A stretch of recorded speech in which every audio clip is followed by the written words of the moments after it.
The sun arrived like a promise, not a complaint. Thin gold spilling over neat rows of white marble until the cemetery was a low sea of reflected light. Jack Harland stood among it all as if he had been planted there the night before, kept by straight, navy coat buttoned, M14 balanced against his shoulder. He was 22, close-cropped brown hair, brown eyes hidden behind black sunglasses, the hard, clean line of someone raised on small towns and rights. This morning he was not a scheduled sentinel.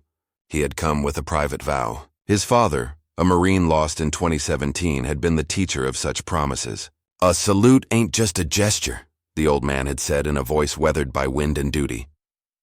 "It's a promise you keep with your bones." At 6 o'clock the paths were still half asleep. A breeze moved the flags at half-mast and stirred cherry blossom petals like white confetti. Jack's boots made a soft, regular scrape against gravel.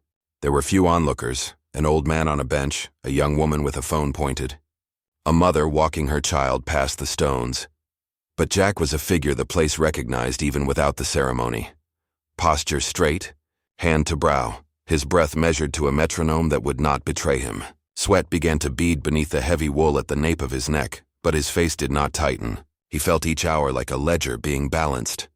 By mid-morning the sun had sharpened into something fierce. The heat laid itself on coats and flags. The graves glittered. Visitors noticed and drifted closer, drawn to the stubborn geometry of his salute. Tess Harlan, 28 and carrying the restless cadence of a city fed on instant stories, started to stream. Her voice for the camera was astonishment and a kind of reverence. "He's been at it since dawn. Look at him." The old man on the bench, Ed, had faded with the slow bleaching of decades, murmured, "Kids got steel," as if the phrase could be passed on like a blessing. At first it was curiosity that rolled onto the lawn like a slow tide. Then a different noise cut the hush, a low throaty rumble that pulled the eyes up the hill. Chrome winked in the sun. Bikers rode in, no bluster, only the slow ceremony of machines and bodies that had learned to move together. They held histories in their leather, patches and stitches, wounds and dog tags. Hank Malone led them, silver beard braided, gait still bearing the echo of boots once heavy with mud. They didn't approach as antagonists. They dismounted like men entering church. Their arrival shifted something. Where Jack's salute had been a single point, it became a magnet. The bikers formed a ragged line a respectful distance away, and when the moment felt right, raised their rough, calloused hands in an imperfect mirror of his salute. The action was not showy. It was a joining, salt and leather beside starched fabric. A ripple began. One veteran, then another, folding their own shared histories into the moment. Men and women who had once watched infant suns under foreign skies now stood in rows. Canes and tattoos and medals catching light, palms lifting as if they were answering a roll call across time. Heat and fatigue ate at Jack's calves. His gloves were wet at the base of his fingers. Still, he did not move. He felt his father's absence like a weight made of air, full and honest. And he felt, too, the surprising buoyancy of being held up by strangers who were not strangers at all. In that thick, bright afternoon, the cemetery filled with a soft, held breath. Hundreds of hands, 1,000 remembered names, a child laying a small flag at his boots. Cameras and phones traced the edges, but the core of the scene had a quality no lens could own, the quiet amplification of keeping a promise together. When at last the sun angled low, and Jack's arm came down, precise. Practiced, the motion of 10 hours measured, the crowd exhaled as one. Hank closed the distance first, hands large and sure, and clasped the young man as if sealing an unspoken pact. Flowers appeared at Jack's feet like offerings grown in an instant. The bikers started their engines again with a kind of benediction, and the graveyard kept its vigil into evening, a place where private grief had become a common, steady flame. Jack folded his kepi and let the navy coat open to the evening breeze. He had stood alone at dawn, but he walked away surrounded. The sun had risen fully now, bathing Arlington in a golden haze that shimmered over the white marble of the tomb of the unknown soldier. Jack's arm still held high, palm flat in salute, trembled almost imperceptibly under the relentless heat. Sweat rolled down his temple, soaking into his collar, but he did not move. His world had narrowed to the marble before him, the memory of his father's face, and the oath he had whispered at dawn. From sunrise to sunset, I will not break. Mid-morning brought the first curious visitors, tourists, veterans. and families who had heard whispers of the lone guard refusing to lower his salute. Some paused respectfully, snapping quiet photos before moving on. Others stayed longer, sensing that something profound was happening. Around 11 o'clock, the rumble of engines broke the silence. Dozens of Harley-Davidsons rolled into view, their chrome glinting under the fierce light. They were the Patriot Bikers, known for honoring veterans' funerals. Hank "Iron Horse" Malone, their leader, was first to dismount. He was grizzled, tall, with a leather vest covered in patches and a face carved by decades of road and war. The bikers removed their helmets, stood silently, and one by one began to salute. Jack saw them from the corner of his eye but did not lower his arm. A strange surge of strength coursed through him. The heat and pain seemed momentarily distant. He was no longer alone. Minutes turned to hours. The marble grew hot enough to shimmer. Cicadas screamed in the trees, and the smell of hot asphalt drifted from the nearby road. Jack's arm burned, his shoulder ached, but still he stood. The crowd behind the bikers swelled. More veterans, children holding flags, elderly women clutching photos of loved ones lost. At noon, a frail Vietnam veteran limped forward, using a cane. He planted himself near Jack, removed his cap, and saluted with a trembling hand. The crowd followed suit until dozens of hands were raised in perfect silence. The air was heavy with grief and pride. Tears welled in Jack's eyes, but he blinked them away. He was the line that would not break.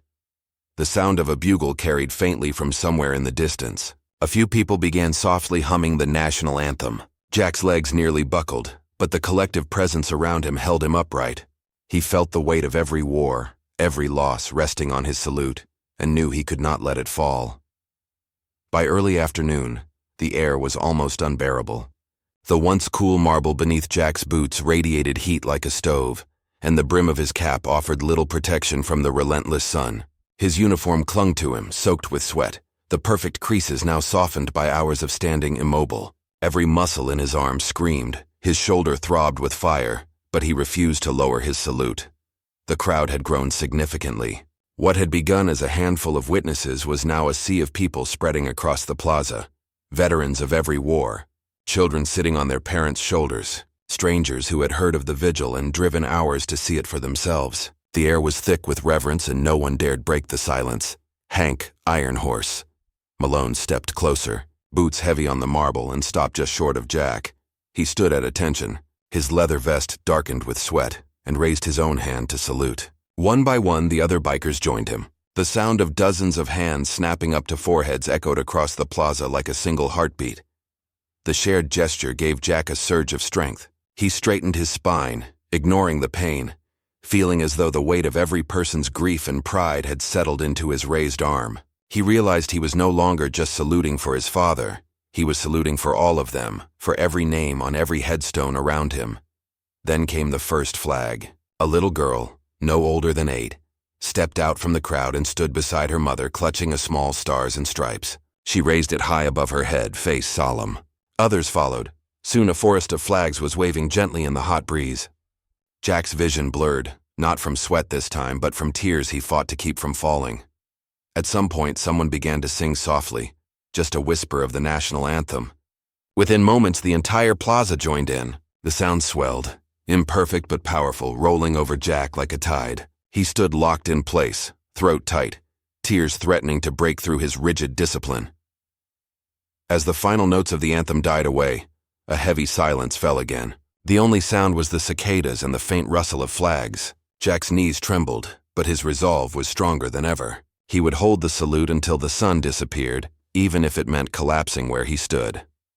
By mid-afternoon, the heat had reached its peak. The air shimmered above the marble, making the world seem like it was rippling.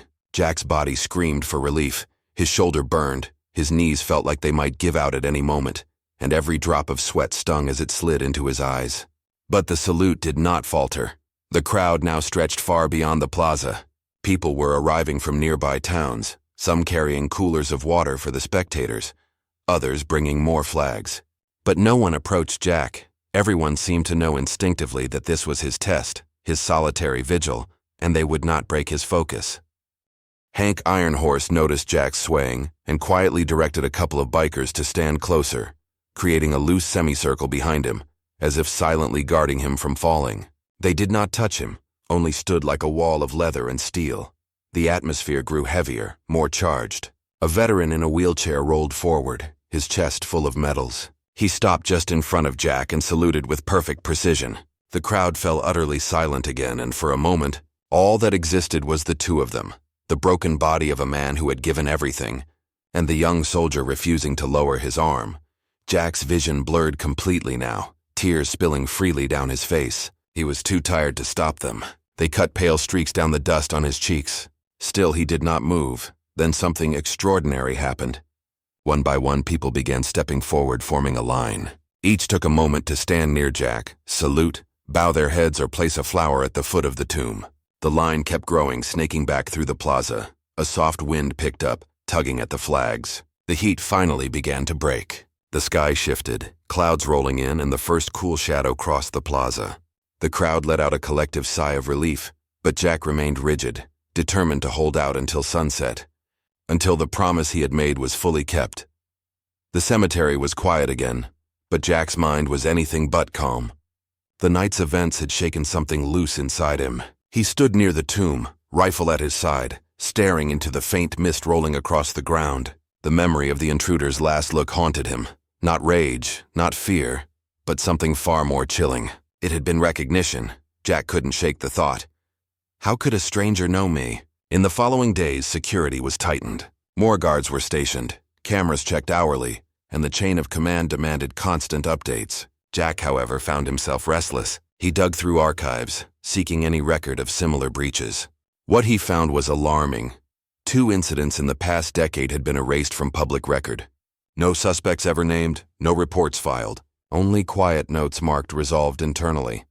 One evening as dusk fell, a new figure approached the guardhouse. It was Colonel Myers, a stern man Jack rarely saw in person. He dismissed the other guards and beckoned Jack inside. "You were chosen for this detail for a reason," Myers said quietly, his voice almost a growl. "You are steady under fire and you follow orders, but you saw something that night that was not in your orders. That puts you in a dangerous place." Jack straightened. "Sir, I only did my duty. The intruder was not supposed to make it that far," Myers interrupted. "And what you saw, what he said, does not leave this room. Do you understand?" Jack hesitated. "He knew my name, sir." Myers' expression darkened. "Then you'd better be ready, Harland, because this isn't over." After the colonel left, Jack felt a chill settle deep in his chest. The world had shifted. Whatever this was, it was bigger than him, bigger than the tomb, maybe bigger than the military itself. And if Myers was warning him, it meant someone, or something, had taken an interest in him. That night, sleep did not come. When it finally did, it brought dreams. He was back at the tomb, but the marble was cracked, overgrown with vines. A figure stood before him. It was the same intruder, but now calm, almost mournful. "You cannot guard what is already lost," the figure whispered. Jack woke drenched in sweat, heart pounding. It was time to find out what he was really guarding, and why the world seemed determined to keep it a secret. 2 days later, Jack received unexpected orders. Report to the archives building at 2200 hours. The message was unsigned, delivered by a young runner who looked like he didn't dare ask questions. When Jack arrived, the building was silent except for the hum of fluorescent lights. Colonel Myers was waiting for him, seated at the lone table in the center of the room. He didn't waste time with greetings. "You want to know what you're guarding, Harland?" Myers said. "You've earned the right to see what most soldiers never do." The colonel slid a thick envelope across the table. Inside were photographs, decades old, yellowed and grainy. They showed soldiers standing around an open stone chamber beneath the tomb, and something inside it. Jack's stomach twisted as he studied the images. The object wasn't a coffin. It wasn't even human. It was a sealed metal vault, covered in warning signs in multiple languages, radiation hazard symbols, biohazard markings. And on the last photo, the vault open. There was nothing but blackness, as if the camera refused to capture what was inside. "This is what we guard," Myers said. "The tomb is not just a memorial. It's a seal." Jack's mouth went dry. "A seal for what?" Myers' eyes hardened. "For something we buried 100 years ago and swore would never be unearthed. Something we don't even fully understand. But there are people who think it should be freed." Jack's mind reeled. The intruder, the look in his eyes, the whisper in the dream. "You cannot guard what is already lost." So that man wasn't just a trespasser. Myers finished. He was a believer, and he wasn't the first. They call themselves the witnesses. They think what lies beneath belongs to the world, not locked away by the government. Jack felt a strange pull deep in his chest. He thought of the tomb, the way he'd felt drawn to it even before he joined the guard. Was it duty, or something else? "Why tell me this?" Jack asked. Myers sighed, looking older than Jack had ever seen him. "Because you're not just guarding a symbol anymore. You're guarding the line between order and chaos. And they will come again, soon." The colonel stood, leaving Jack with the photos. When the door shut behind him, Jack sat in the stillness, staring at the image of the empty vault. He wasn't sure what terrified him more, that the witnesses might come back, or that whatever was inside that vault might already be gone. Rain lashed the marble plaza like needles as Jack stood watch at midnight. The storm had driven away tourists and casual onlookers, but not the weight in his chest. Since Myers' revelation, every footstep on the wet pavement felt like an omen. Lightning split the sky, and in its brief glare Jack saw movement beyond the gates. 3 figures dressed in black vaulted the fence and landed silently on the other side. Witnesses. Jack's hand went to his rifle, but he didn't shout. His voice would be lost in the storm. He advanced with measured steps, boots splashing through puddles, until he stood between the intruders and the tomb.